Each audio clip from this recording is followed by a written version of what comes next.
우리가 살면서 극도의 두려움을 이렇게 경험할 때가 있죠.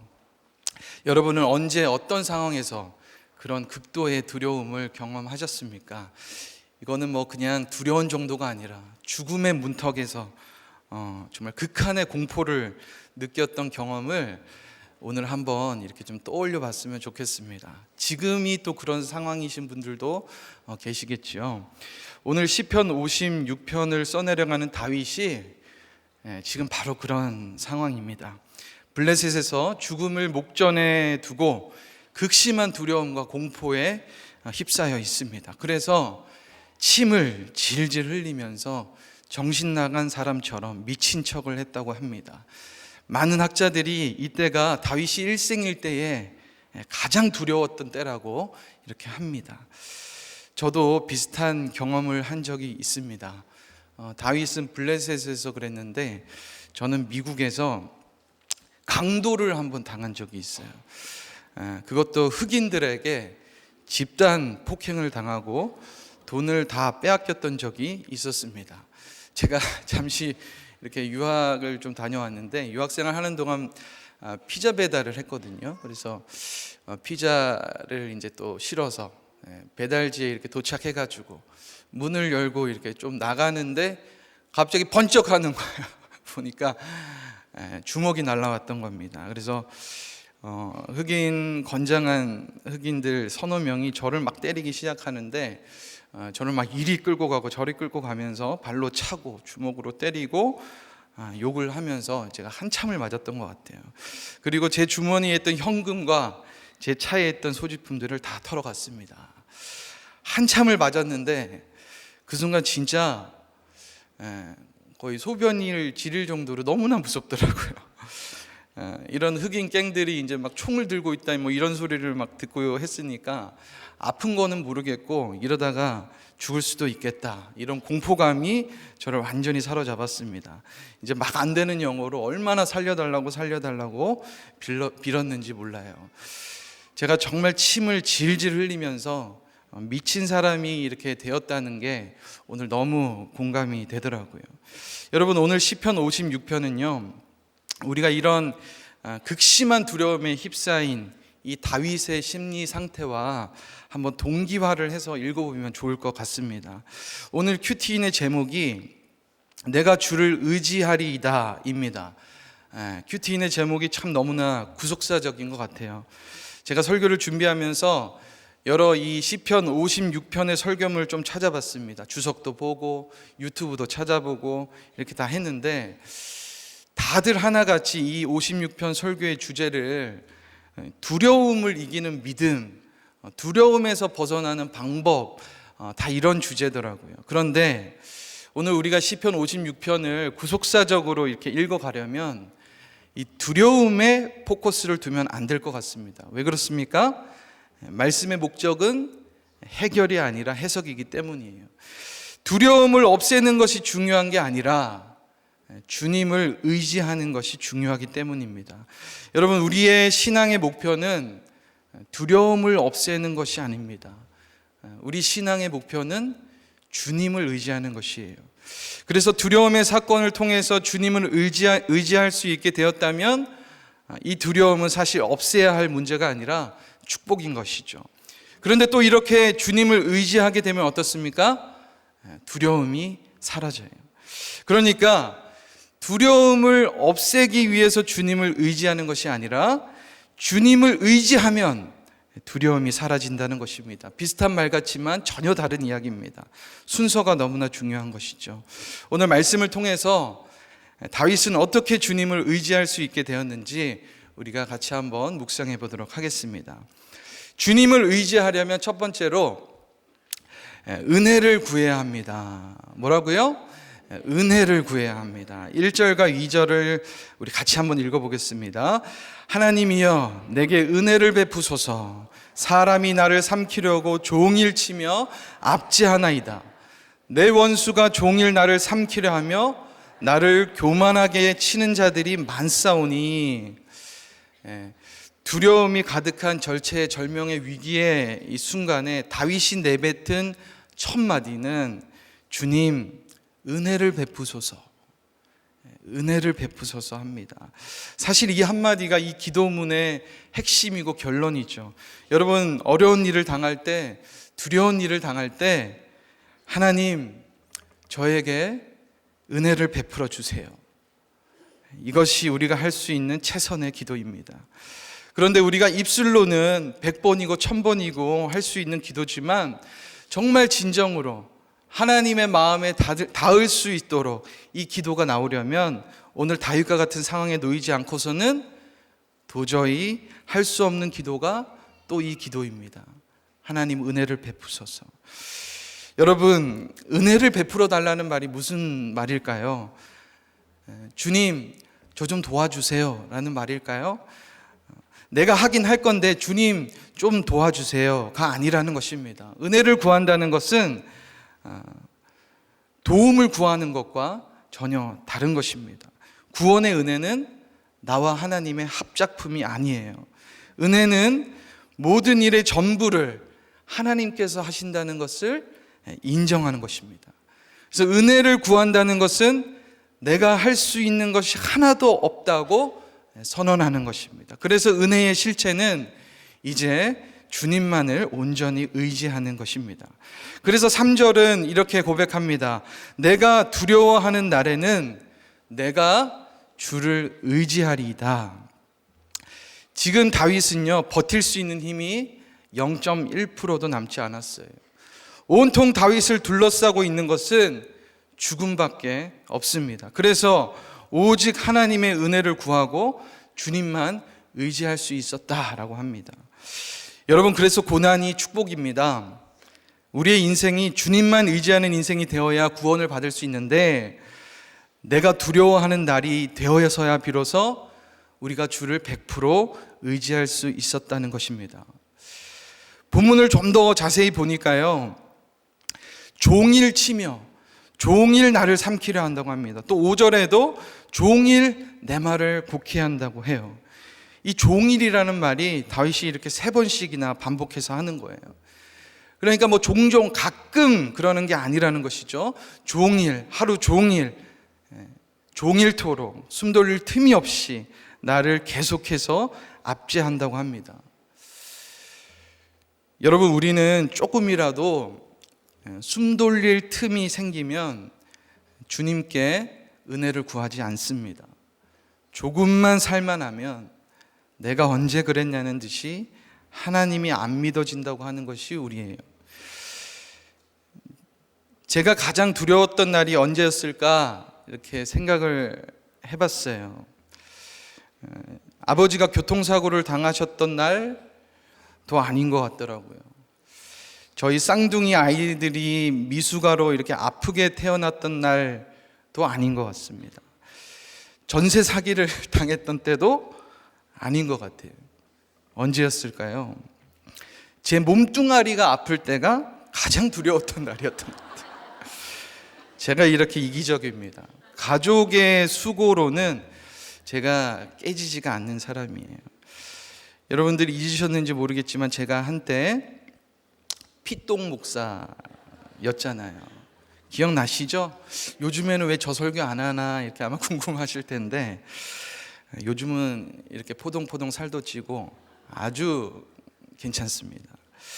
여튼 저는 이렇게 자가 면역 질환으로 대장에 궤양을 달고 살아가고 있습니다. 이게 현대의학으로는 완치가 안 되는 희귀난치의 질병이라고 해요. 뭐 죽을 병은 아니지만 평생 약을 먹어야 한다는 것과 또 언제 또 재발할지 모른다는 것이 저를 아주 종일토록 압제하는 일입니다. 이게 심하게 이제 활동기가 한번 오면 먹은 것도 없는데 하루에 10번, 20번 화장실을 가서 혈변을 쏟아냅니다. 그렇게 변기에 벌겋게 쏟아놓은 피를 이렇게 보면 정말 극단적인 공포가 몰려와요. 오늘 다윗의 심정이 됩니다. 주여, 은혜를 베풀어 주세요. 살려 주세요. 납작 엎드려서 기도가 절로 나옵니다. 그런데 주님께서 제 기도를 너무 잘 들어주셔서 지금은 상태가 많이 호전되었어요. 네. 그래서 지금은 이렇게 보시는 바와 같이 아주 살만합니다. 그런데 이게 조금 살만하니까 은혜를 구한다는 말이 아무리 쥐어짜도 100%가 안 되더라고요. 그리고 아플 때는 제가 그렇게 아내한테 잘합니다. 나 같은 병자와 살아주는 아내가 진짜로 너무 고맙다는 이렇게 생각과 마음이 막 들더라고요. 그래서 얼마나 아내에게 말을 부드럽게 하는지 몰라요. 그런데 안 아프니까 금방 내 주제를 까먹고 아내에게 혈기를 내더라는 것이죠. 모르겠어요. 지금 저희 아내는 남편이 피똥 싸도록 은혜를 베풀어 주세요, 뭐 이렇게 기도하고 있는 줄도 모르겠습니다. 여튼 이 두려움이라는 게 이렇더라고요. 여러분 적용 한번 해보십시오. 여러분은 종일 압제당하고 있는 두려운 날이 언제입니까? 그 두려운 날에 은혜를 구하십니까? 해결을 구하십니까? 조금 살만하다고 금세 잊어버린 과거의 고난은 무엇입니까? 주님을 의지하려면 두 번째로 사람을 의지하지 말아야 합니다. 4절인데요. 우리 같이 한번 읽어볼까요? 시작. 내가 하나님을 의지하고 그 말씀을 찬송하올지라. 내가 하나님을 의지하였은즉 두려워하지 아니하리니 혈육을 가진 사람이 내게 어찌하리이까. 네. 다윗이 하나님을 의지하였으므로 두려워하지 않게 되었다고 합니다. 그런데 그 두려움의 대상이 무엇이었다고 합니까? 사람이라고 해요. 그런데 그냥 사람이라고 하지 않고 혈육을 가진 사람이라고 표현을 합니다. 무슨 말이겠어요? 사람을 포함해서 모든 육적인 것들이 다 두려움의 대상이었다는 말입니다. 11절에도 똑같은 표현이 나와요. 내가 하나님을 의지하였은즉 두려워하지 아니하리니 사람이 내게 어찌하리이까. 지금 다윗은 우리의 의지의 대상이 하나님일 때와 사람일 때를 대비시키면서 사람을 의지하면 두려울 것이고 하나님을 의지하면 두렵지 않을 것이라고 고백합니다. 여러분, 우리는 아플까봐 두렵고 가난할까봐 두렵고 내 자식이 잘못될까봐 두렵고 이 땅에서 먹고 사는 이 육적인 문제 때문에 두렵습니다. 그래서 보이지 않는 하나님보다 보이는 사람을 자꾸 의지하려고 해요. 모든 것이 혈육을 가진 사람을 두려워하기 때문입니다. 그런데 우리가 오늘 주를 의지하기로 결정한다는 것은 이제 더 이상 사람을 두려워하지 않고 세상을 두려워하지 않고 하나님만을 두려워하기로 결정하는 것입니다. 정말 우리 모두가 하나님만 두려워하는 인생이 되었으면 좋겠습니다. 다윗은 이어서 그들이 하면서 이 사람들의 만행을 낱낱이 고발하고 있습니다. 5절부터 7절인데요. 우리 같이 한번 읽겠습니다. 그들이 종일 내 말을 곡해하며 나를 치는 그들의 모든 생각은 사악이라. 그들이 내 생명을 보았던 것과 같이 또 모여 숨어 내 발자취를 지켜보나이다. 그들이 악을 행하고야 안전하리이까. 하나님이여 분노하사 뭇 백성을 낮추소서. 사람은 말을 곡해합니다. 사람은 생각이 사악합니다. 사람은 시기와 질투로 늘 엿봅니다. 사람은 숨어서 죽이려고 합니다. 다윗이 이렇게 사람 공부를 아주 제대로 했습니다. 사람의 악한 본성을 너무나 잘 알고 있습니다. 여러분, 다윗이 어떻게 이렇게 사람에 대해서 잘 알 수 있었을까요? 그만큼 사람에게 당했기 때문입니다. 다윗도 사람 의지하다가 여기까지 왔기 때문이에요. 다윗이 어떻게 블레셋까지 오게 되었는지 좀 보겠습니다. 장인어른 사울이 다윗을 원수로 지목합니다. 가족에게 배신을 당하고 쫓기는 신세가 되었어요. 가족도 믿음의 대상이 아니라는 것이죠.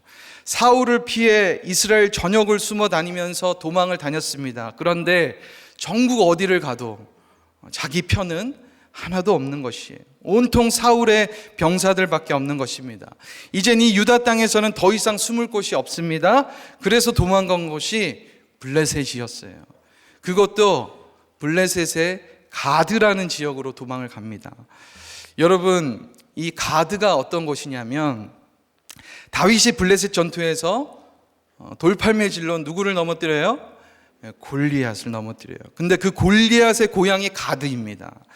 그러니까 다윗을 원수로 여기고 다들 다윗을 죽이겠다고 이를 갈고 있는 그 가드에 자기 발로 직접 찾아 들어간 거예요. 호랑이 굴에 자기 발로 기어 들어간 것입니다. 이게 지금 무슨 상황일까요? 여러분, 지금 다윗은 또 인간적인 생각을 하는 거예요. 블레셋으로 가면 사울이 더 이상 못 쫓아오겠지. 그리고 블레셋 사람들은 나를 못 알아보겠지. 전혀 상황 파악을 못하고 있습니다. 이때가 다윗이 이제 골리앗을 넘어뜨리고 이제 약 한 10년 정도가 지났을 때라고 보는데요. 다윗은 벌써 10년이라는 시간이 지났는데 가드 사람들이 이제 나를 알아보겠어? 라고 생각했던 거죠. 그런데 가드 사람들이 다윗을 단번에 알아봤습니다. 이렇게 다윗은 세상 물정도 너무 모르고 사람에 대해서도 너무 몰랐던 것이에요. 여러분, 우리가 이렇게 두려움의 환경에 놓이면 올바른 판단을 할 수가 없습니다. 올바른 판단을 할 수가 없다는 것은 하나님을 의지하지 않고 자꾸 사람을 의지하는 판단을 하게 된다는 것입니다. 우리가 그렇게 인간은 100% 죄인이라고 듣고 배우고 해도 급박한 두려움이 찾아오면 그렇게 사람을 의지하고 싶더라는 것이에요. 왜입니까? 하나님은 눈에 보이지 않지만 혈육을 가진 사람은 눈에 보이기 때문이에요. 특히 다윗에게는 지금 말씀 공동체가 없습니다. 그래도 이스라엘에 있을 때는 요나단이라도 있었죠. 그런데 지금은 혼자예요. 혼자 생각하고 혼자 내린 결정은 이렇게 잘못될 확률이 너무 높은 것입니다. 사람에게 제대로 당한 이 다윗은 이제 8절에서 이렇게 고백합니다. 나의 유리함을 주께서 계수하셨사오니 나의 눈물을 주의 병에 담으소서. 이것이 주의 책에 기록되지 아니하였나이까. 나의 유리함을, 나의 방황을 주께서 계수하신다고 하십니다. 나의 방황하는 이 슬픔과 아픔을 사람들은 하나도 몰라주는데 주님께서는 내 모든 아픔을 다 아시고 다 헤아리신다고 하세요. 그러면서 아주 유명한 표현이 나옵니다. 나의 눈물을 주의 병에 담으소서. 당시 고대 로마에서는요, 이 눈물병의 풍습이 있었습니다. 이게 뭐냐면 장례식 때 이 유족들이나 이 곡을 하는 사람들이 그 사람들이 이제 눈물을 이렇게 짜내서 작은 병에 담아요. 그리고 그걸 무덤에 함께 넣거나 이렇게 보관하는 그런 풍습이 있었습니다. 그러니까 이 죽은 사람을 위해서 내가 이렇게 많이 슬퍼했다는 것을 보여주기 위함인 것이죠.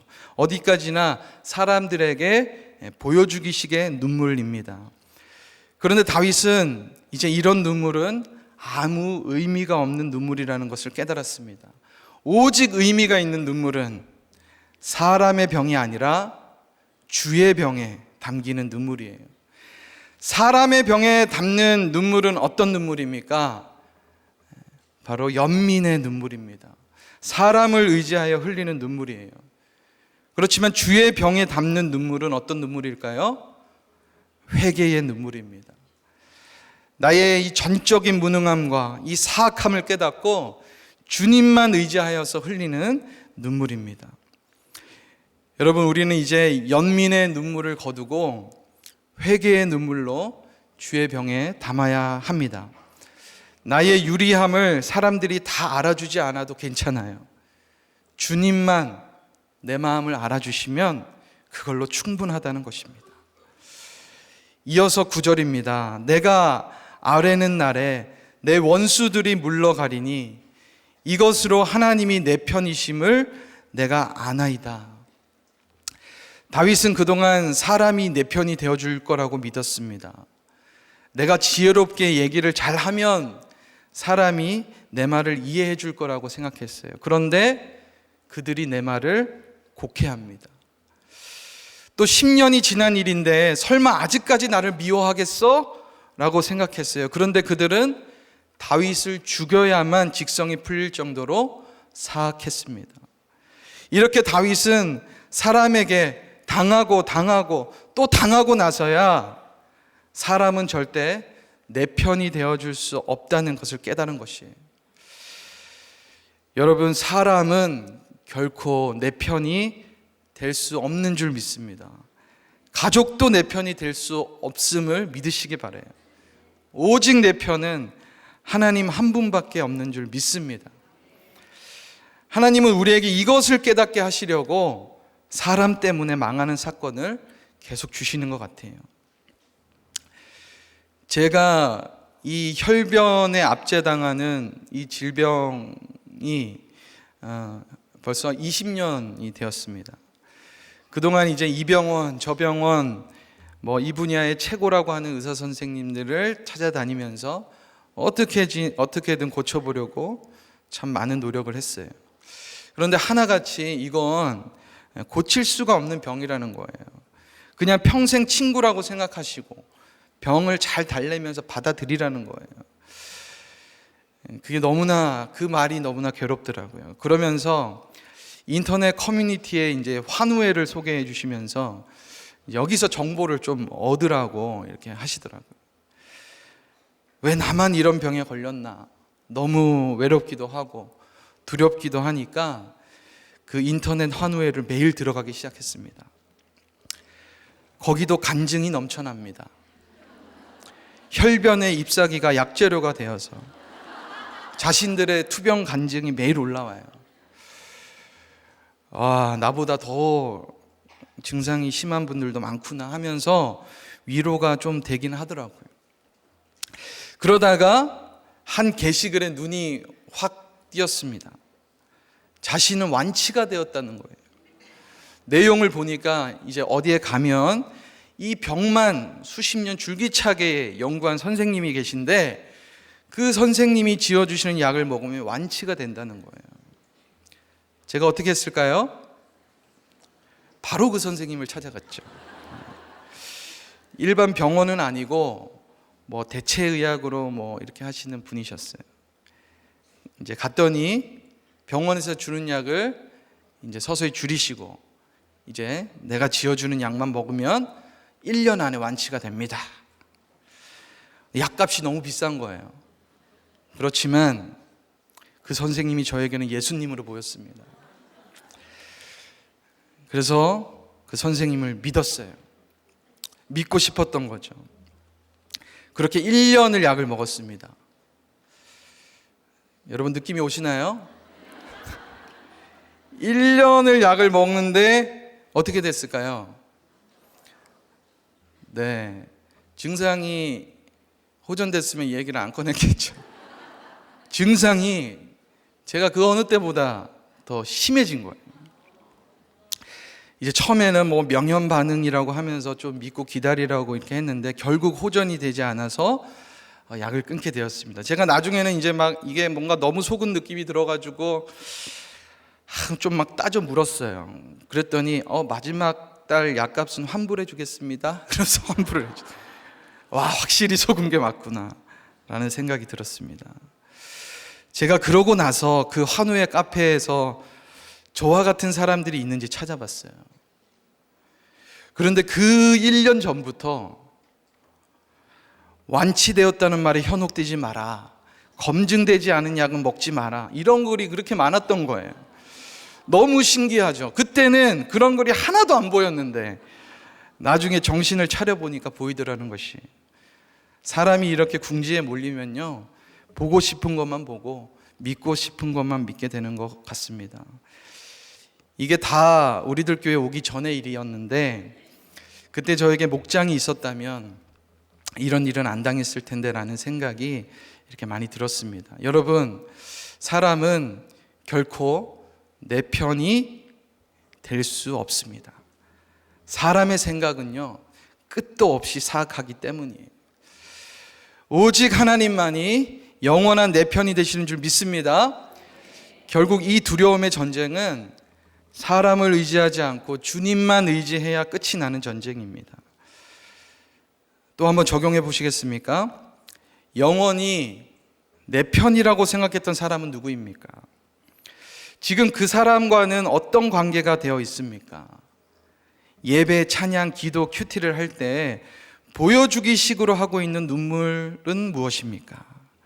오늘 내가 주의 병에 담고 싶은 눈물은 또 무엇입니까? 마지막으로 주님을 의지하려면 말씀을 찬송해야 합니다. 10절인데요. 같이 한번 읽어보시죠. 내가 하나님을 의지하여 그의 말씀을 찬송하며 여호와를 의지하여 그의 말씀을 찬송하리이다. 지금 같은 말이 두 번 반복되고 있죠. 하나님을 의지하여 말씀을 찬송한다는 말을 두 번씩이나 반복하고 있습니다. 그만큼 주를 의지하려면 말씀을 의지해야 한다는 것을 강조하는 것입니다. 그런데 좀 재미있는 것은 같은 말인데 하나님을 굳이 다르게 부르고 있다는 거예요. 처음에는 뭡니까? 하나님을 의지하여, 여기서는 엘로힘을 썼어요. 그리고 뒤에는 뭐예요? 여호와를 의지하여, 여호와, 여기서는 야훼를 썼습니다. 왜 다윗은 같은 하나님을 이렇게 굳이 다르게 불렀을까요? 먼저 엘로힘은 창조주, 전능자, 모든 것을 다스리시는 하나님을 표현할 때 쓰는 단어입니다. 그러니까 하나님은 이 위기 상황에서 이 문제를 해결하실 수 있는 전능의 하나님이라는 거예요. 그리고 야훼는 언약의 하나님, 나를 택하신 하나님, 나와 관계를 맺으신 하나님을 말할 때 쓰는 단어입니다. 그러니까 하나님은 나를 절대 떠나지 않으시는 사랑의 하나님이라는 뜻이에요. 여러분, 우리가 의지하는 주님은 우리의 모든 문제를 해결하시는 전능의 하나님이시고 날 절대 떠나지 않으시는 사랑의 하나님이신 줄 믿습니다. 그런데 이것을 주문처럼 외우는 것이 아니라는 것입니다. 반드시 말씀을 통해서 구체적으로 믿어야 한다는 것이에요. 전능의 하나님도 말씀이고 사랑의 하나님도 말씀이라는 것입니다. 우리가 읽었던 8절을 다시 보면 이렇게 고백해요. 나의 눈물을 주의 병에 담으소서. 이것이 어디에 기록돼요?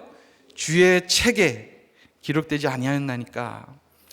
지금 다윗이 사람을 의지했던 것을 청산하고 주님만 의지하기로 결정할 수 있었던 것은 말씀으로 돌아갔기 때문입니다. 다윗의 구속사가 이미 주의 책에 기록되어져 있었기 때문입니다. 우리의 인생이 이렇게 말씀대로 되어 가는구나, 이렇게 말씀이 들린 것입니다. 그래서 마지막 13절에 다윗이 이렇게 고백합니다. 주께서 내 생명을 사망에서 건지셨음이라. 주께서 나로 하나님 앞 생명의 빛에 다니게 하시려고 실족지 않게 하지 아니하셨나이까. 내 생명을 사망에서 건지셨음이라. 시제가 어떻습니까? 과거형이죠. 여러분, 지금 이 시는 고난 중에, 압제당하고 있는 중에 아직 죽음의 환경에서 벗어나지 못한 상태에서 다윗이 지은 시입니다. 아직 사망에서 건짐을 받지 못했어요. 그런데 다윗은 마지막 결론으로 나는 이미 사망에서 건짐을 받았습니다 라고 과거형으로 썼다는 것이에요. 여러분, 우리에게 이런 믿음이 있었으면 좋겠습니다. 두려움의 환경은 그대로인 것입니다. 지금 바뀌어진 건 하나도 없습니다. 하지만 모든 것은 그대로인데 내가 바뀌었어요. 말씀이 들리고 주를 온전히 의지하게 되니까 사망이 더 이상 두렵지 않게 되었다는 것입니다. 사망에서 이미 건짐을 받았다는 것입니다. 오늘도 감당이 안 되는 두려움의 이 환경 속에서 주님의 은혜를 더욱 구하고 사람이 아닌 주님을 더욱 의지하고 말씀만 더욱 붙들고 찬송하는 저와 여러분들이 되시기를 주님의 이름으로 축원드립니다. 마지막 적용 질문 드립니다. 여러분은 여호와를 의지하여 내 개인적인 기도만 하십니까? 하나님을 의지하여 나라를 위해 기도하고 계십니까? 여러분은 가장 두려운 환경에서 붙들었던 말씀은 무엇입니까? 주를 의지하게 됨으로 나의 바뀐 모습은 무엇입니까? 기도하겠습니다. 하나님 아버지, 오늘도 삼키고 압제당하고 두려운 환경 속에서 주님 앞에 나왔습니다.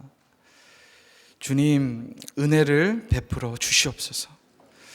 이제는 사람을 의지하지 않고 주님만 의지하는 인생이 되게 하여 주시옵소서. 이미 이루어진 말씀에서 해답을 찾게 하시고 말씀만 의지하고 말씀만 찬송하게 하여 주시옵소서. 이어서 우리 말씀 전해주시는 우리 안용환 장로님의 간증을 통해서 사망에서 생명으로 건짐을 받는 은혜가 넘치게 하여 주시옵소서. 이 모든 말씀 예수님의 이름으로 기도드립니다. 아멘.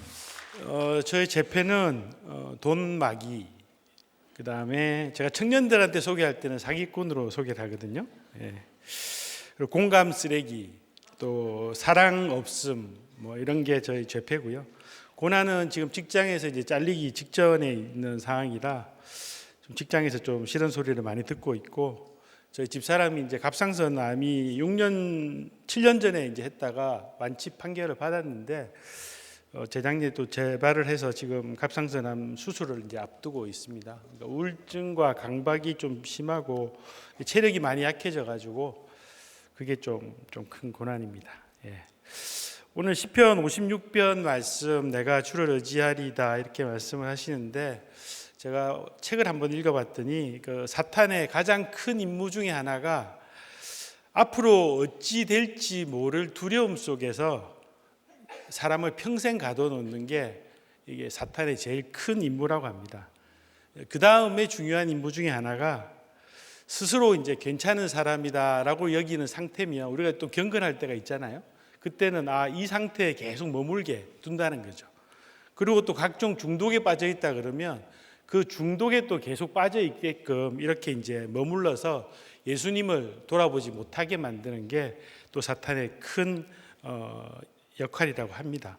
오늘 다윗도 너무나 불안해 가지고 두려움 속에서 이제 미친 척까지 할 정도로 두렵고 불안하고 위기 상황이었지만 오직 하나님만 굳게 의지하고 구원해 주실 것을 확신했기 때문에 이 다윗의 신앙을 통해서 저희 믿음 없음 때문에 하나님이 허락하실 수밖에 없었던 고난과 또 사람 낚는 업으로 빚어가시는 은혜의 간증을 나누고자 합니다. 내가 주를 의지하리이다 고백하려면 첫째, 두려움의 사건이 와야 합니다. 이래서 7절까지인데요. 다윗이 오늘 종일이라는 표현을 계속 쓰는 것처럼 저도 출근하면 실적이 이제 저조하다 보니까 저를 이제 이렇게 삼키려는 회사로부터 계속 이제 이렇게 좋지 않은 소리를 듣고 있고, 퇴근하면 이제 집사람이 이제 갑상선 암이 재발해서 아프고 이렇게 이제 힘들어하는 그런 집사람을 좀 돌봐야 되는 게 있고, 근데 그렇게 많이 돌보지는 못합니다. 저희 집사람이 청소 강박이 있어가지고 예전에 제가 설교하실 때 보신 분이 있으시겠지만 청소와 이런 것들을 안 하면 잠을 안 자요. 그래서 이게 모든 가족들이 다 기거하고 나면 이제 그 옷들을 다 이제 세탁기 돌리고 건조기 돌리고 이렇게 이제 끝나야 이제 잠을 자니까 이제 잠자는 시간이 늦어지고 이렇게 또 일어나는 시간도 또 늦어지고 이렇게 돼서, 그럼에도 불구하고 또 저한테 또 시키는 집안일이 있어서 뭐 변기 청소라든지 뭐 이런 것들은 제가 또 하고 있습니다. 그리고 이제 아직 아들 둘이 있는데 큰 아들은 지금 대학원 다니고 있고 둘째는 또 대학교 다니고 있어서 얘들 진로와 또 결혼 준비, 큰 아들은 또 내년에 이제 신결혼 준비를 하고 있어서 또 요즘 물가나 집값이 너무 많이 올라가지고 아들인데 또 집은 어떻게 준비를 해야 되나 이런 걱정들도 계속 있고요. 또 이제 잠들면서도 이제 올해는 또 재계약이 안 되면 어떡하나 이런 걱정하지 않을 수 없는 환경이라 가지고 하루 종일 이 걱정과 두려움이 계속되는 상황이지만, 그래도 오늘 말씀처럼 하나님이여 주여 이렇게 부를 수 있는 특혜가 우리 성도들에게 주어진 은혜가 아닌가 하는 생각이 듭니다. 저는 고모가 이제 무당인 집안의 당대 신앙으로 사형제 중 막내로 태어났습니다. 33살까지는 예수님 모르고 살다가 거의 뭐 술로 사람들 사귀고 그거로 이제 인맥을 가지고 성공을 해보겠다 뭐 이런 기복이 쩔었던 그런 삶이었습니다. 그 사형제 중에 둘째 형님이 집안에서는 사고 뭉치셨어요. 계속 감옥이나 소년원 이렇게 계속 들락거려서 제가 20살 때 이 형님이 남의 차를 훔쳐서 도망을 가다가 앞에 있는 탑차, 그 옛날에는 이제 탑차들이 보면 뒤에 이제 불들도 이렇게 잘 안 돼 있다 보니까 비 오는 날이 이제 차를 훔친 차를 가지고 도주를 하고 주인을 쫓아오고 이랬나 봐요. 근데 이제 탑차가 서 있는 거를 이제 모르고 이제 그대로 이제 받아가지고 돌아가시는 상황이 돼서 제가 20살 때였기 때문에 지금도 이제 앞에 탑차가 서 있으면 이게 저도 모르게 이제 다리가 이렇게 막 약간 좀 주춤하는 그런 기분들이 드는 게 있습니다.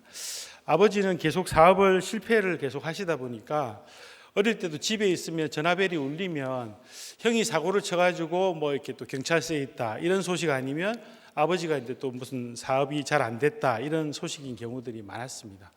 부모님은 돈 때문에 많이 싸우셨고 돈이 없어서 힘든 일이 더 많아지는 것들을 보면서 제가 아마 돈이 우상이 됐던 것 같습니다. 그렇지만 오늘 말씀을 묵상하면서 앞으로 일어나지도 모를 일에 대한 두려움이 가장 컸을 때를 생각해 보니까 8년 전에 저희 두 아들 중에 큰 아들이 재수를 했는데도 갈 학교가 없을 때였던 것 같습니다. 저도 자식 우상이 없다고 생각했는데 자식의 미래 앞에서는 안 그랬던 것 같아요. 당시에도 저는 청소년부 부장으로 섬기고 있었는데 입으로는 예수만 믿으면 다다 최고다 이렇게 했지만 정작 제 자식의 교육에 있어서는 여전히 연약하고 악해서 아들이 앞으로 어찌 될까 하는 두려움에 휩싸였던 것 같습니다. 큰아들이 고3 때 내 기준으로는 이제 지방대는 절대 안 된다. 그래가지고 뭘 먹고 살겠냐 이렇게 해서 지방대는 사실 합격을 했었거든요. 근데 그거는 그냥 공동체에 묻지도 않고 그냥 포기시켜버리고 재수를 시켰습니다. 재수 기간 때 이제 그래도 예배를 보내야 된다 이래가지고 원래는 기숙학원을 보내려고 그러다가 아침 7시 반에 제가 출근하면서 데려다주고 10시 반에 오는 그런 과정이었거든요. 근데 이제 재수를 했는데 성적이 훨씬 더 떨어진 거예요. 등급을 말하면 우리 또 아들한테 제가 또 이렇게 큰 소리 듣기 때문에 차마 이제 입에 올리기도 힘들. 그렇게 되다 보니까 큰 아들 고3 때 이제 지방대를 안 보냈던 것도 이제 또 후회가 되고 또 이제 근데 이제 이게 그렇게 보내기 싫었던 지방대 한 군데가 이제 재수했을 때 이제 대기번호가 그나마 186번으로 이제 된 거예요. 186번은 이제 된다고 생각하는 사람이 아무도 없잖아요. 근데 그게 쭉쭉쭉쭉쭉 빠지더니 마지막 날 2시간을 놔두고 전화가 온 거예요. 등록할 수 있다고. 그래서 바로 이제 입금을 하고 등록을 하고는 이제 삼수를 시켰죠. 근데 이제 6개월을 이제 그냥 다니다가 반수를 해서 이제 이렇게 삼수를 시켜서 이제 그래도 이제 뭐 그래도 뭐 지방대라고 할 수 있긴 한데 하여튼 뭐 그렇습니다. 근데 그날 말씀이 너무 사실은 소름 끼치는 큐티 말씀이었어요. 마태복음 17장 14절에서 27절 말씀이었는데 그날 말씀은 이제 예수님이 그 베드로, 야고보, 요한 3명의 제자만 데리고 변화산에 올라가시니까 나머지 제자들이 시기가 났어요. 그래가지고 얘네들한테 이제 다 이제 귀신 쫓는 능력을 주셨잖아요. 근데 이 나머지 제자들이 귀신 쫓는 능력이 없어져 버린 거예요. 그래서 아들을 고쳐달라고 온 이제 한 사람이 있었는데 못 고쳐주니까 그걸 보면서 이제 제가 이제 사명 대신에 자식 성공만 바라는 제 모습을 이렇게 보게 됐어요. 예수님이 이제 그날 말씀도 너가 겨자씨만한 믿음도 없다고 하는 말씀이 바로 또 인정이 되더라고요. 그리고 27절 말씀에서는 믿음 없는 자들이 예수님은 왜 성전세를 안 내냐 이러니까 예수님이 베드로한테 가가지고 낚시를 해라. 낚시를 했더니 이제 한 세겔이 나와가지고 하나는 예수님 거 하나는 베드로 거 해가지고 성전세를 내게 하신 게 그 믿음 없는 자들한테 이제 실족하지 않기 위해서 이렇게 나게 하셨던데 제가 실족할까봐 이 186번의 대기번호인데도 불구하고 이렇게 합격을 시켜주셨다는 걸 입체적으로 저희들한테 보여주신 것 같아가지고 이 자녀의 앞날에 대한 두려움이 그 말씀으로 좀 잠재워지는 그런 사건이었던 것 같습니다. 그 큰아들은 지금 이제 삼수하고 이제 대학교를 졸업을 하고 이제 약간 학벌 세탁을 해가지고 지금 대학원은 이제 여기 신촌에 있는 좀 대학원에 다니고 있습니다. 예. 예. 둘째는 눈물과 기도가 쌓여야 됩니다. 8절에서 10절 말씀인데요. 다윗이 지금 너무 처량하고 딱한 고통과 슬픔이 크다 보니까 8절에 이제 우리가 계속 말씀해 주셨듯이 나의 눈물을 주의 병에 담으소서라며 많은 눈물로 표현하고 있습니다. 위기에 떼이고 블레셋까지 갔기 때문에 이 사람들이 너무나 악하잖아요. 하루 종일 죽이려 하고 죽여야 돼, 끝난다 이렇게 해야 되는 다윗의 상태다 보니까 이럴 때일수록 우리가 말씀을 피난처 삼아서 그 블레셋을 통해서도 내 죄를 깨닫는 것, 다윗이 무슨 죄를 깨달았을까 이렇게 혼자서 좀 생각을 해봤더니 아마 그 사울 밑에서 끝까지 있지 못하고 그 자리를 떠났던 것들을 좀 회개하지 않았을까 이런 생각도 좀 들긴 했습니다. 눈물로 이렇게 기도를 한다고 해도 당장 우리 고난은 여전하지만 고난 중에 주시는 약속의 말씀을 붙잡고 건져 주실 것을 확신하면서 주의 말씀을 찬양하는 것이 오늘 하루를 살아내는 비결이라고 하겠습니다.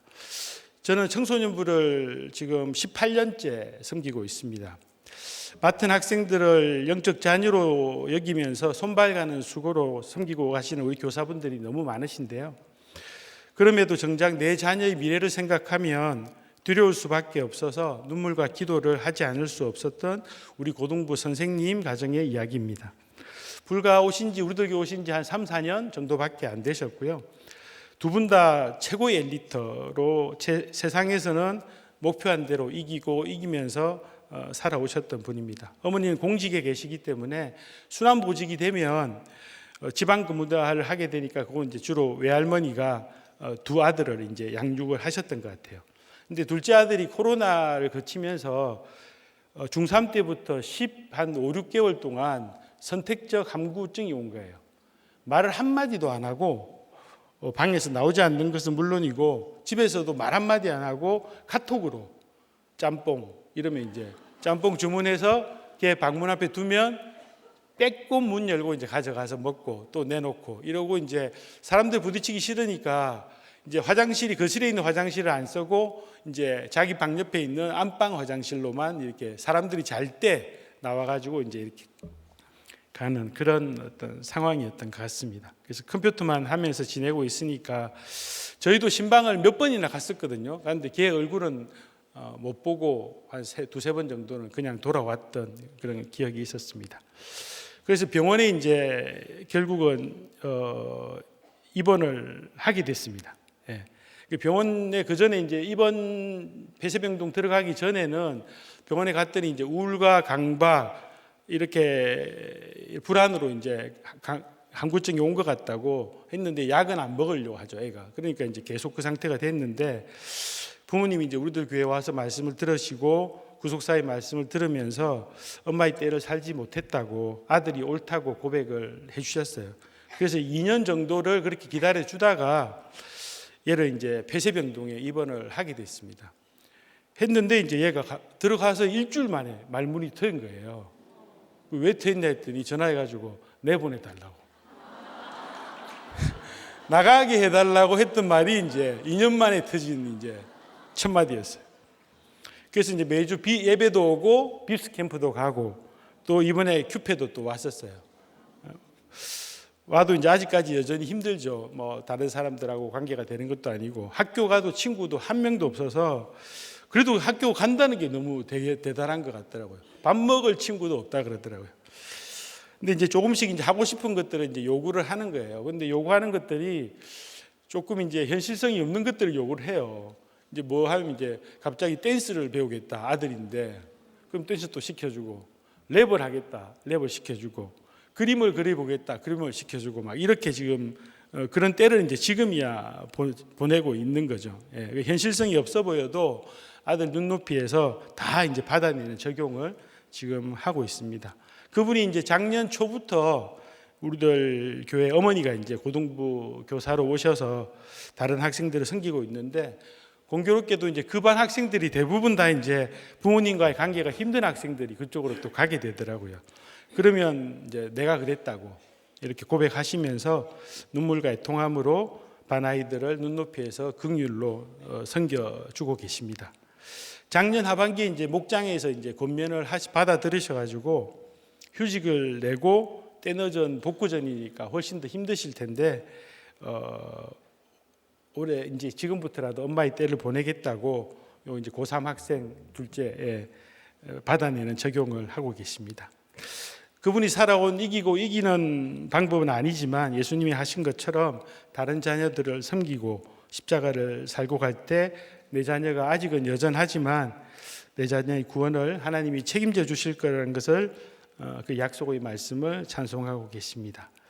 내 아들이 예수만 믿고 공동체에만 붙어가면 더 바랄 게 없다는 게 그 엘리트 이제 부모님, 아버님 그 두 분 다 그러시거든요. 두 분이 항상 아버지가 이제 아들 데리고 이제 우리 예배에 오시는데 그렇게 삶으로 보여주셔가지고 고등부에도 귀한 본이 되고 있습니다.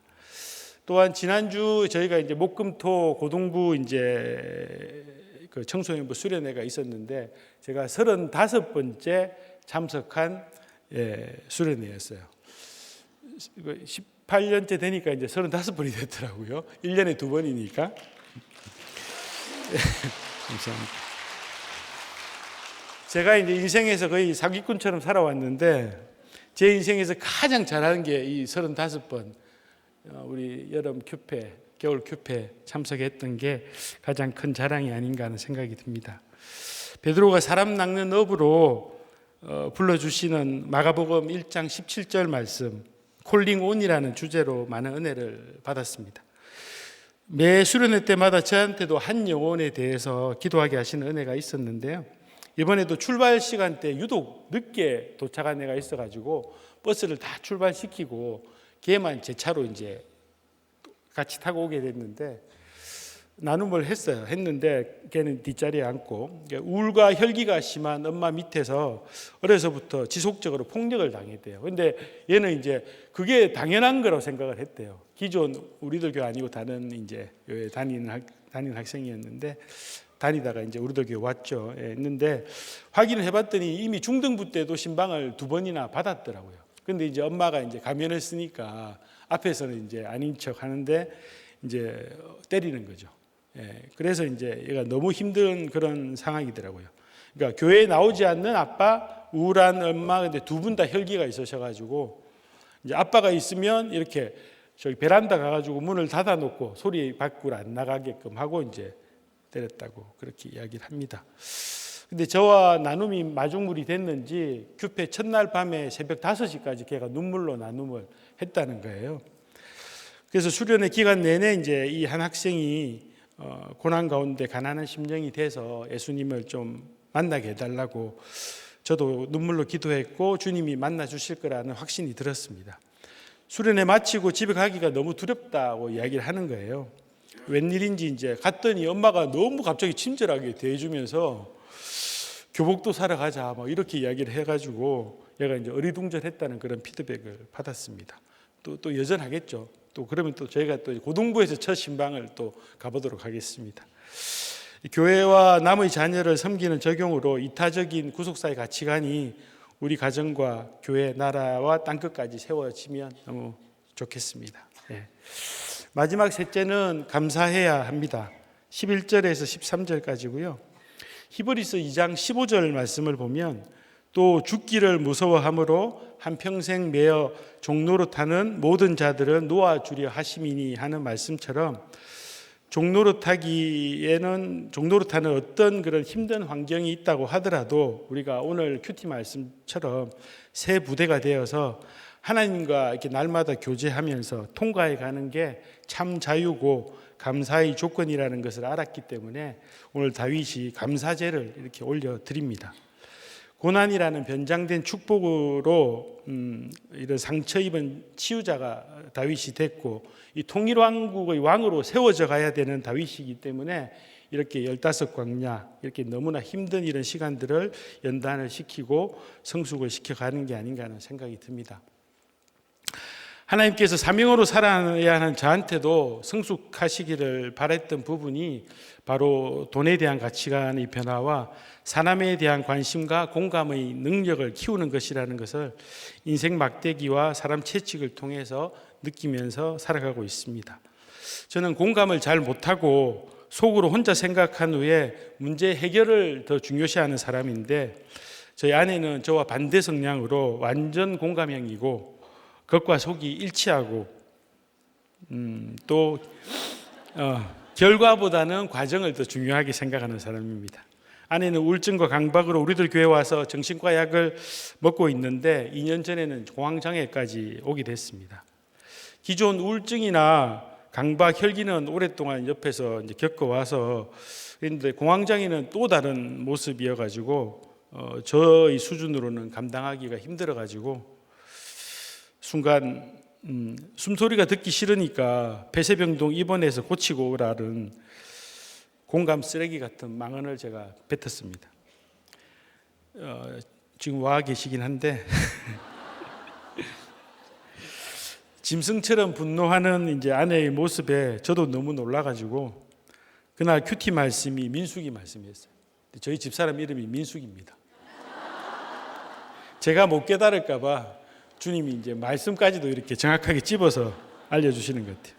35장 33절 말씀해 보니까 너희는 너희가 거주하는 땅을 더럽히지 말라. 피는 땅을 더럽히나니 피 흘림을 받은 땅은 그 피를 흘리게 한 자의 피가 아니면 속함을 받을 수가 없느니라 라고 하셨습니다. 오직 예수 그리스도만이 영원한 우리 도피성이고 인생의 목적은 거룩이라 하셨는데 가정에서조차 내가 얼마나 고통 없이 편안한 것을 도피서 삼으려 했는지 알게 되었습니다.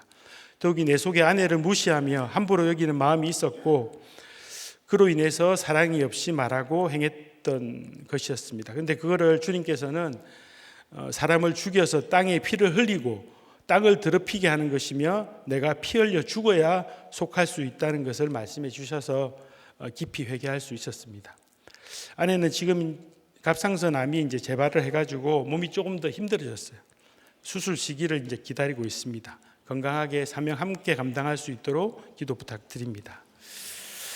저는 증권회사에서 고객 재산을 관리하는 일을 하면서 많은 연단을 받았지만 여전히 변하지 않는 돈에 대한 가치관으로 인해서 2020년 초원지기가 되면서 저희 돈 10억이 넘는 돈과 고객 돈을 합해서 160억 정도를 망하는 투자 실패의 사건이 왔습니다.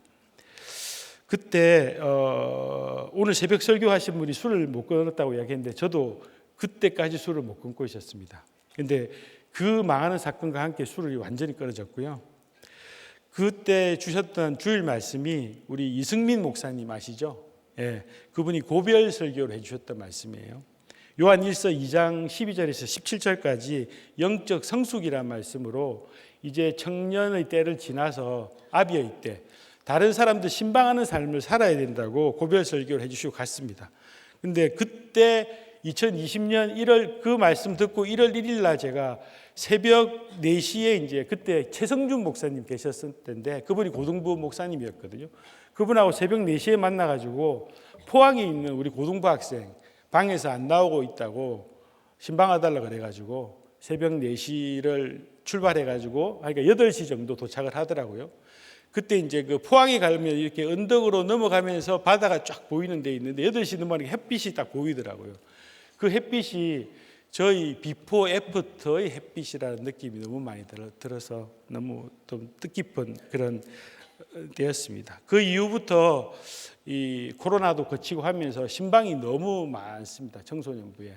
여기 뭐 저한테 신방, 저하고 같이 신방하셨던 분도 계시지 않을까 싶기는 한데, 네. 하여튼 지금은 그래서 이제 직장의 낮은 자리, 제가 이제 한참 잘 나갈 때는 삼성동에서 이제 7층에서 이렇게 테헤란로를 바라보는 자리에 있었는데 지금은 제가 이렇게 손을 뻗으면 밖에서 이제 이렇게 지문으로 누르는 사람이 잘못 누르면 문이 안 열리잖아요. 그럼 제가 손을 뻗으면 문이 열리는 그런 가장 낮은 자리에 제가 있습니다. 근데 그럼에도 잘리지도 않고요. 근데 저는 제가 있어서 제 욕심으로 이제 고객들을 잘못 인도했기 때문에 매를 맞고 참는 거라서 사도행전에 바울이 로마로 가서 옥에 갇힌 것과 하고는 비교가 될 수 없지만 저도 문자적으로는 갇힌 어떤 직장 생활을 하고 있습니다.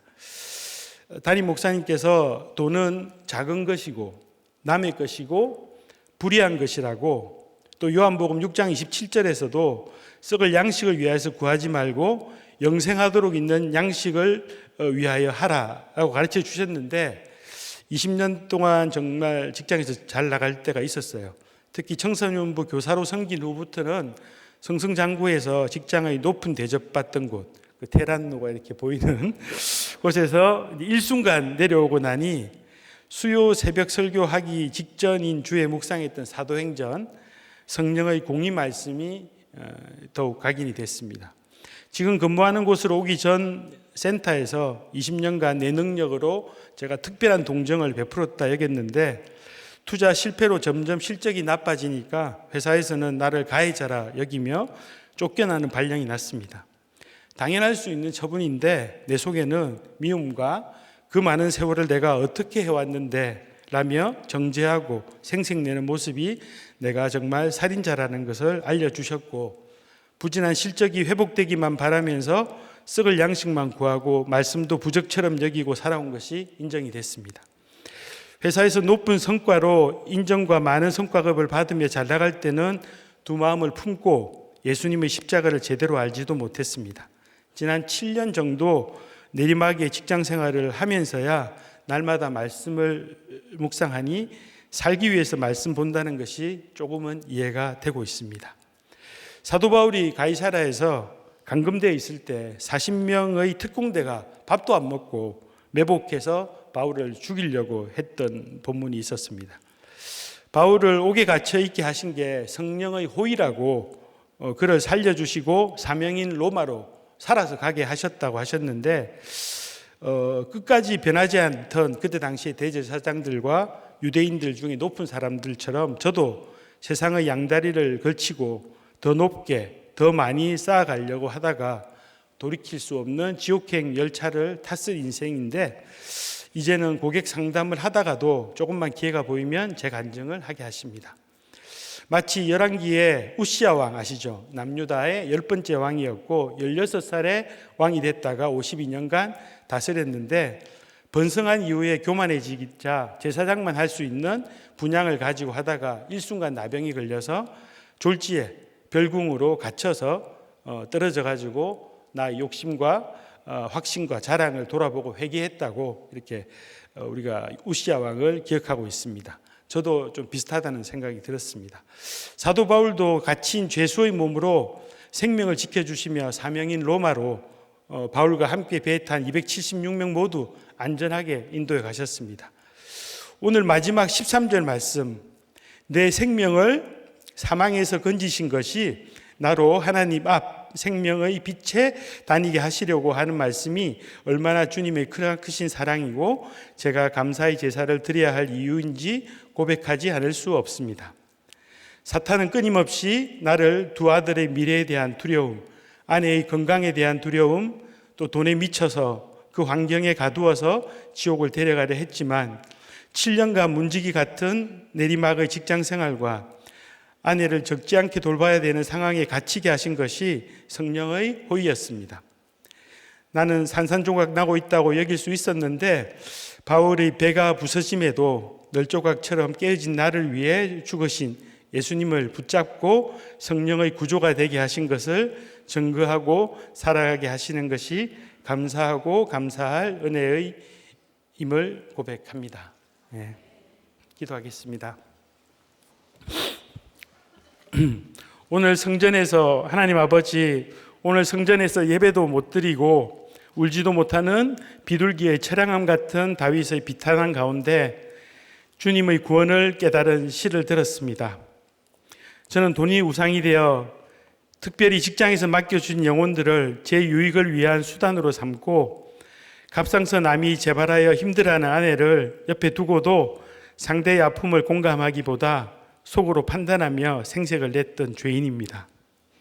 구원받을 자격도 없는 저를 택하시고 직장에서 졸지에 낮아지게 하시며 부를 이름은 이런 나를 위해 죽어주신 예수님 밖에 없게 하신 것이 성령의 호의이고 성령의 구조임을 깨닫게 하시니 감사합니다. 그럼에도 여전히 직장에서는 예전의 자리가 회복되기를 바라는 저를 불쌍히 여겨 주시옵소서. 하나님 아버지, 이제 날마다 주시는 말씀을 먹지 않으면 아무것도 할 수 없사오니 매일의 말씀 묵상과 공동체로 모이는 천국의 은혜로 나도 살고 남도 살리는 매 순간의 감사제를 올려드리는 인생 되도록 역사하여 주시옵소서. 인생 전부를 걸고 공동체를 사랑하시며 말씀으로 감동시켜 주시는 김양재 담임 목사님의 사역에 성령의 기름을 부어 주시고, 강에서 바다로 나가시는 모든 일정에 건강과 안전을 지켜보호해 주시옵소서. 준비하고 있는 교회의 겨울 수련회와 해외 띵크트립에 성령 충만함을 부어 주시옵소서. 특별히 교회 학교와 청소년부의 너무나 힘든 가정의 관계 문제와 사건 사고와 우울 방황의 시간을 보내는 학생들이 큰 두려움 가운데도 인격적으로 예수님을 만나도록 역사하여 주시옵소서. 이 나라가 동성 부부의 법적 지위를 인정하게 해달라고, 또 다 자란 태아를 인권의 이름으로 죽이려 할 정도로 극악을 향해서 달려갑니다. 이 지경까지 된 것이 교회를 다니면서도 영육으로 음란하게 살아온 바로 저 때문임을 고백하고 회개합니다.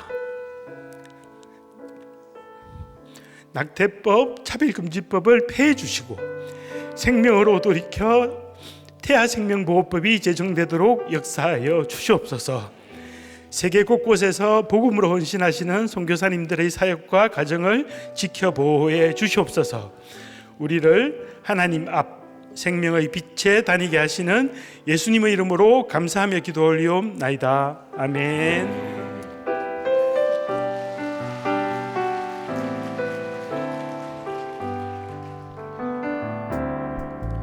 나의 눈물을 주의 병에 담으소서. 주의 선함을 나의 삶에 나타내소서. 나의 걸음을 주의 발에 담으소서. 내가 가는 길 주의 길이 되게 하소서. 내가 눈을 감을 때 내가 부르짖을 때 주님께서 나의 편임을 내가 알게 되리라. 내가 두려움 속에서 주를 찬송할 때에 주님께서 날 건지시니 주만 의지하리라. 내가 눈을 감을 때 내가 부르짖을 때 주님께서 나의 편임을 내가 알게 되리라.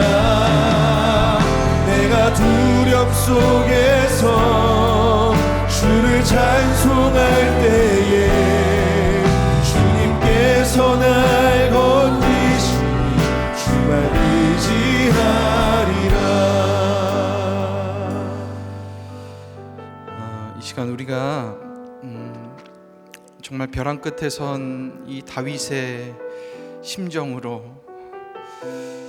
우리 다 각자가 그런 두려움이 있잖아요. 정말 그 마음으로 주님 앞에 나아갔으면 좋겠습니다.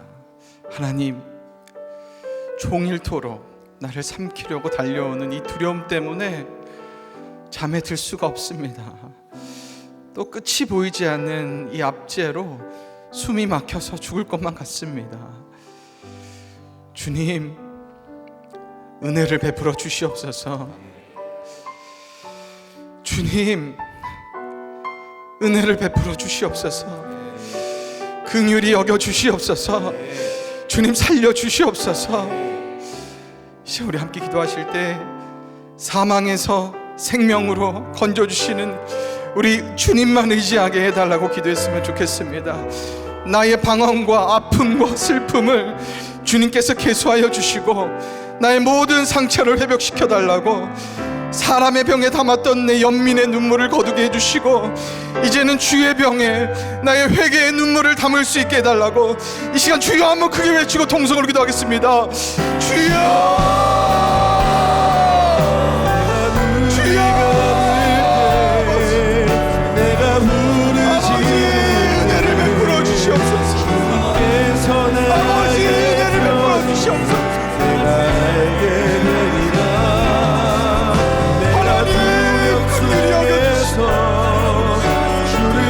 사망이나 막혀 있습니다.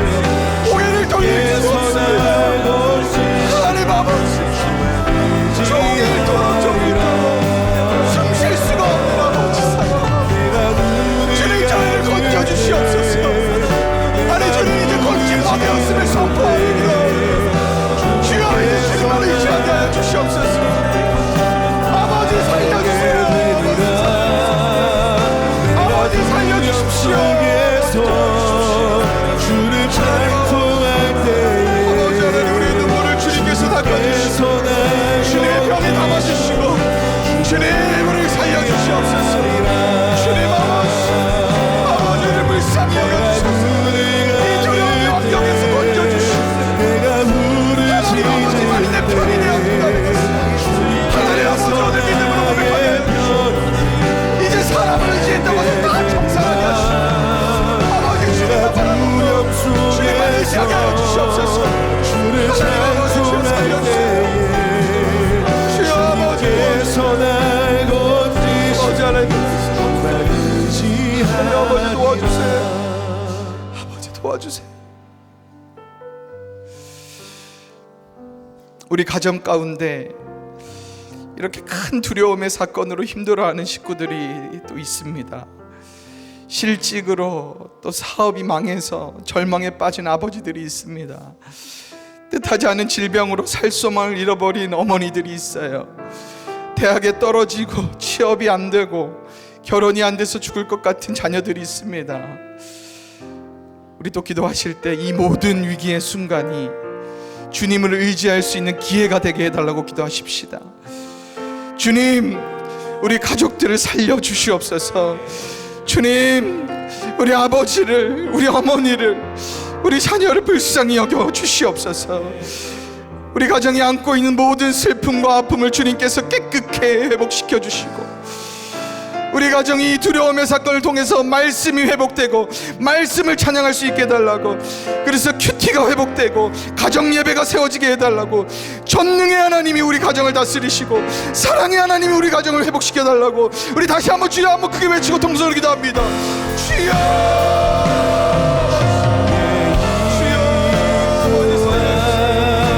우리 가정을 살려주세요. 하나님 도와주세요. 우리 아버지를 우리 어머니를 살려주시고 우리 아들을 우리 딸들을 주님 살려주세요. 주여 살려주세요. 우리 아버지를 살려주세요.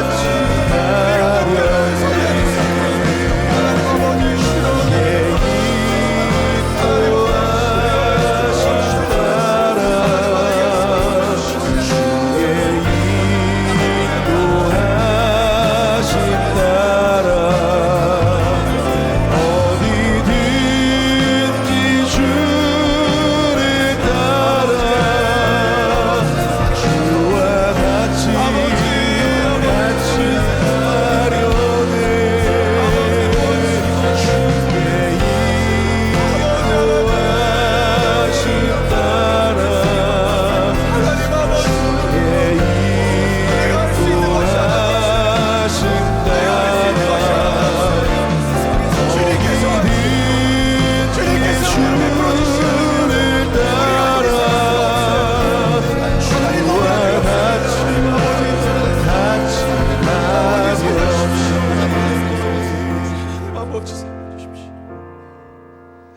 아버지 우리 한 번 더 기도하실 때 우리 공동체를 위해서 기도했으면 좋겠습니다. 아버지, 우리들 교회가 하나님을 의지하여 그 말씀을 찬송하는 이 교회로 세워주셔서 감사합니다. 이제는 우리들 공동체가 찬송하는 이 말씀 사역이 우리 교회를 넘어서 한국교회와 온 세계 열방 가운데 이 찬송이, 이 말씀의 찬송이 흘러가길 소원합니다. 지금 우리 함께 기도하실 때 우리들 교회의 구속사 말씀이 강에서 바다로 저 이방 땅으로 널리 전파되게 해달라고, 이를 위해서 최전선에서 말씀 전하시는 우리 담임 목사님 강건하게 붙들어 달라고, 특별히 이번 주에 있을 우리 청년국 큐페를 기억하여 주시고 이번 큐페를 통해서 길을 잃고 유리하는 모든 청년들이 내가 주를 의지하리이다, 이 다윗의 고백을 다 할 수 있게 해달라고, 또 이제 다음 주일부터 힘은 채플이 열리는데 재정비가 잘 되어서 우리가 예배를 드리는데 아무 문제가 없게 해달라고, 이 모든 기도 제목 가지고 주여 한번 크게 외치고 통성으로 기도합니다. 주여, 아버지요, 교회를 지켜주시옵소서. 하나님 아버지, 교회의 말씀을 찬송하여 우리 교회의 소원을 것이 아버지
아버지 주어가는 청년의 세대 가운데 말씀이 들려서 주님만을 의지할 수 있도록 하나님 아버지 불러주시옵소서.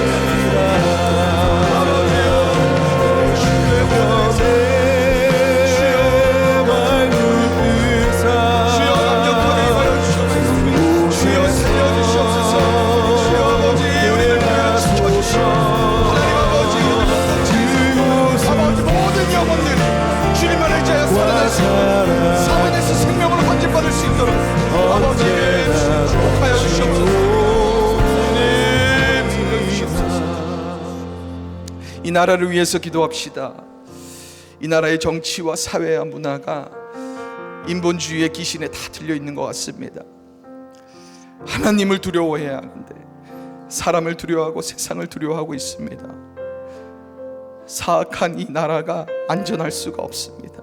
주님, 이 나라를 말씀으로 새롭게 하여 주시옵소서.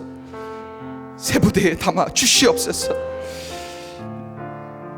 주님, 이 나라 가운데 은혜를 베풀어 주시옵소서.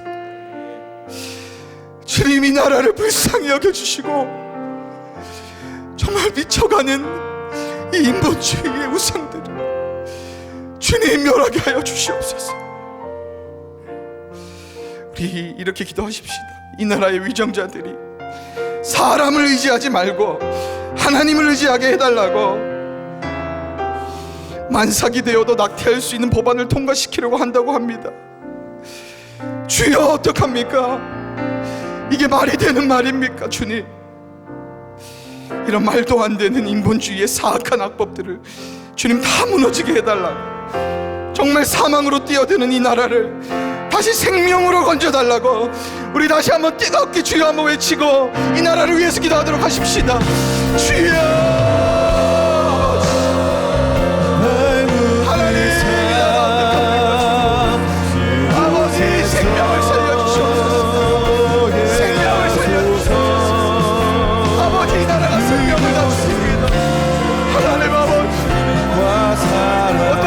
두려운 일을 합니까?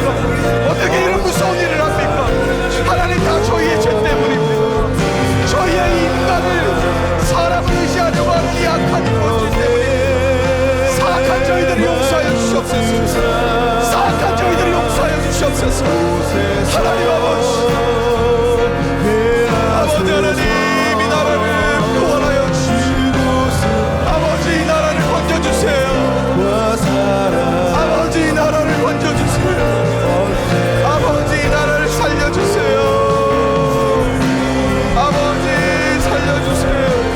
하나님 아버지, 아버지 주사, 아버지 이 나라를 지켜주세요.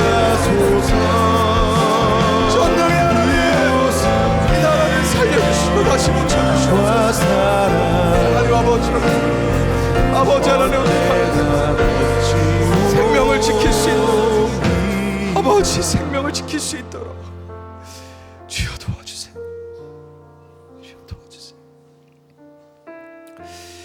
우리 공동체의 지체들의 기도 제목을 제가 불러드릴 텐데 고개를 드셔도 좋습니다. 화면을 보시고 자세한 기도 제목의 내용을 화면으로 보시고 저는 이름만 부르도록 하겠습니다.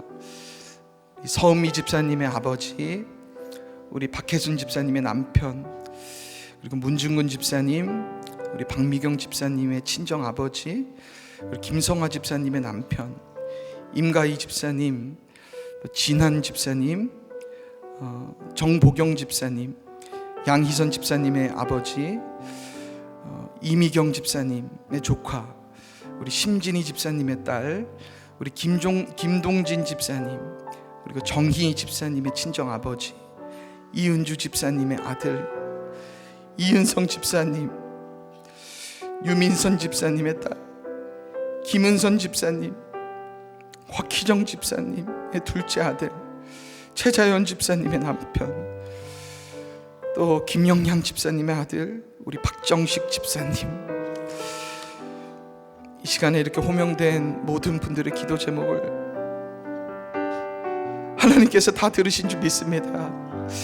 이 기도 제목들을 전능의 하나님께서 모두 응답하여 주시고 사랑의 하나님께서 한 분 한 분 방문하여 주셔서 위로하시고 회복시켜 달라고, 너무나 기가 막히고 너무나 두려운 기도 제목들이 이렇게 많이 올라오는데 저희들은 너무나 편하게 이렇게 있는 것 같습니다.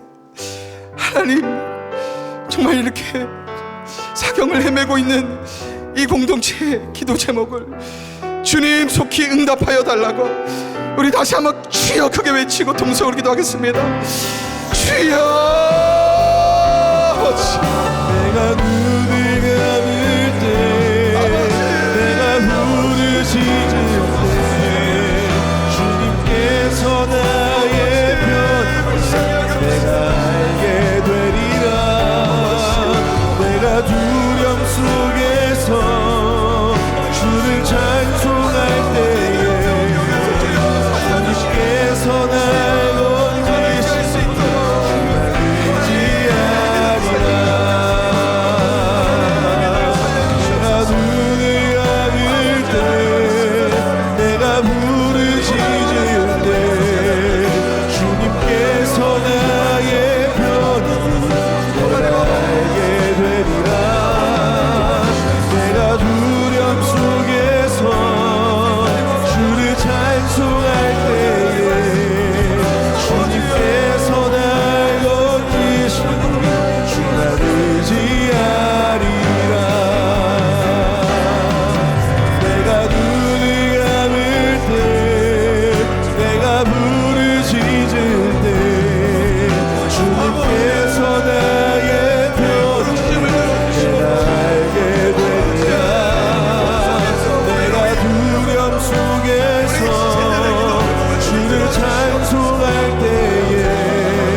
하나님 아버지, 은혜를 베풀어 주시옵소서. 하나님 아버지, 은혜를 베풀어 주세요. 종일토록 나를 삼키려고 하는, 나를 압제하려고 하는 이 죽을 것 같은 이 고통의 환경이 끝이 보이지 않습니다. 주님, 너무나 두렵습니다. 주님, 저희를 살려주시옵소서. 사람을 의지하고 세상을 두려워하여 생긴 제 삶의 결론입니다. 주님을 의지하지 못하고 말씀을 찬송하지 못한 저의 불신앙을 용서하여 주시옵소서. 주님, 이제는 주님만 의지하고 주님만 두려워하는 우리의 사는 인생들이 다 되게 하여 주시옵소서.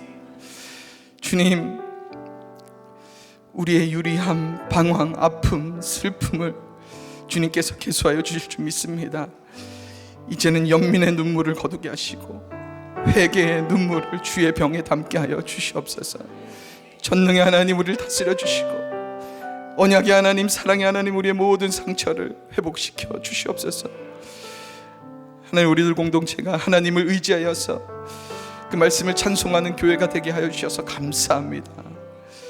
우리들 공동체가 찬송하는 이 말씀 사역이 우리들 교회를 넘어서 강에서 바다로 정말 한국교회와 온 세계 열방 가운데로 이 찬송의 멜로디가 흘러가게 하여 주시옵소서.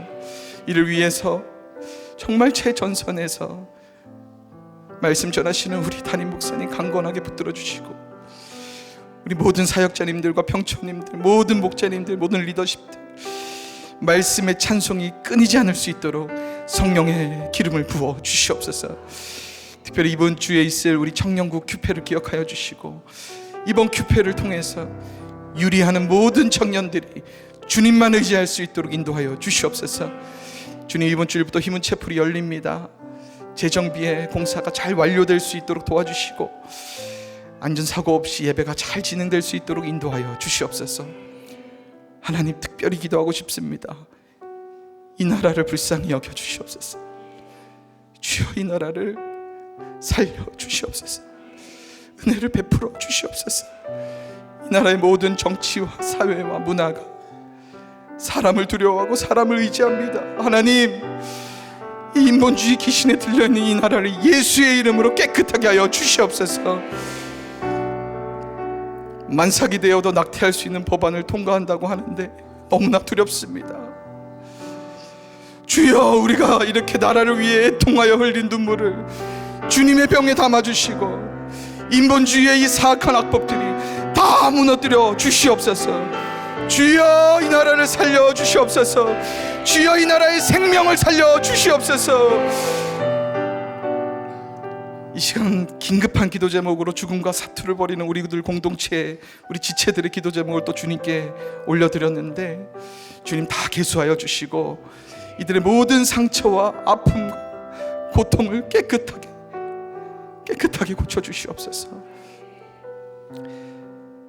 이제는 우리 주 예수 그리스도의 은혜와 하나님의 크신 사랑과 성령님의 감화 감동 충만하신 역사가 두려움의 환경에서 내 힘으로 할 수 있는 것이 하나도 없다는 것을 깨닫고 주님의 은혜만 구하며 주님만 의지하기로 결단하는 우리들 교회 모든 성도님들과 세계 곳곳에서 말씀을 찬송하는 모든 선교사님들, 이 땅에 구원받아야 할 모든 주의 백성들 머리 위에 지금으로부터 영원토록 함께 하시기를 간절히 축원하옵나이다. 아멘.